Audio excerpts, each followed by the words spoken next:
Hello everyone, সালাম আলাইকুম। আপনারা সবাই কেমন আছেন? আশা করি ভালো আছেন। আল্লাহর রহমতে আমিও ভালো আছি। আজকে আপনাদের সাথে একটা পিএলপি শেয়ার করব। সেটা হচ্ছে বাংলা নববর্ষের পিএলপি। সেটার জন্য আমরা প্রথমে পিক্সেল ল্যাবে চলে যাব। পিক্সেল ল্যাবে আসার পর আমরা এখানে থ্রি ডটে ক্লিক করব।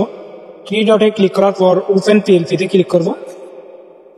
ওপেন পিএলপি ফাইলে ক্লিক করার পর আমরা সেই পিএলপি ফাইলটা খুঁজে বাহির করব। আমি সেই পিএলপি ফাইলের নাম দিয়েছি একলা বৈশাখ। আপনারা একলা বৈশাখ পিএলপিতে ক্লিক করবেন। ক্লিক করলে আপনাদের সামনে এরকম একটা ইন্টারফেস শো হবে।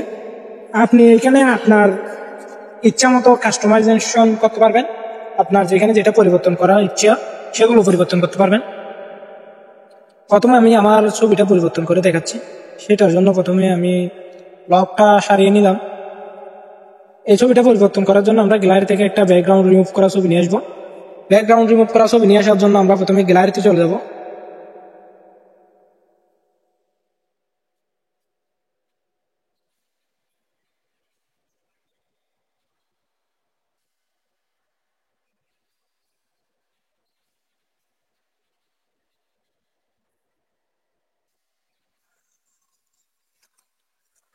গ্যালারি থেকে আমি আমার এই ব্যাকগ্রাউন্ড রিমুভ করা ছবিটা নিয়ে আসলাম। এটা নিয়ে আসার পর আপনি আপনার মতো করে মন মতো করে বসাই নেবেন, ছোট বড় করে আপনার যেরকম ভালো লাগে আর কি। আমি এটা এভাবে বসাই নিলাম। এরপরে এখানে বিশেষ কোনো কাজ নেই। এরপর চাইলে আপনি আপনার এখানে কেন্দ্রীয় সভাপতি সেক্রেটারির জায়গায় আপনার উপজেলা বা জেলা ওনাদের ছবি বসাতে পারেন। আমি সেগুলো পরিবর্তন করব না, সে কারণে আমি নামের উপর ডবল ক্লিক করব। আপনারা আমার নামের উপর ডবল ক্লিক করে কেটে দিয়ে আপনি আপনার নামটা লিখে দিবেন। আমি যেহেতু নাম পরিবর্তন করবো না সেজন্য রেখে দিলাম এই সেম রকম।